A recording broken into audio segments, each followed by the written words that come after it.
patuloy na advokasya ng makataong serbisyo at malasakit sa kapwa, matagumpay na sa katuparan ng Regional Mobile Force Battalion 2 sa pamumuno ni Police Colonel Victor P. Pagulayan ang isang malawakang medical mission at outreach program sa Barangay Agaman Sur, Bagcao, Cagayan noong ika-26 ng Setyembre taong kasalukuyan.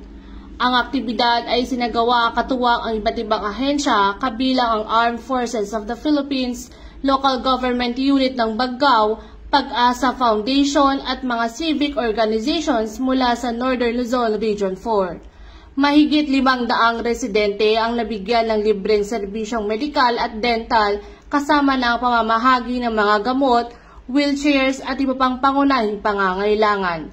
Tampok din ang feeding program at pamimigay ng food packs na pinangunahan ni Ginoong Florante Bailon.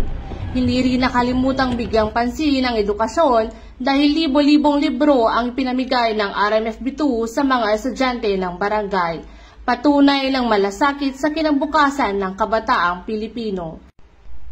Ayon kay Police Colonel Pagulayan, ang tagumpay ng programa ay patunay ng kapangyarihan ng pagkakaisa. Sa tulong ng iba't ibang sektor, muling naipadama sa mga taga-Bagcao na ang gobyerno at mga katuwang nitong organisasyon ay hindi nakakalimot sa kanilang pangangailangan.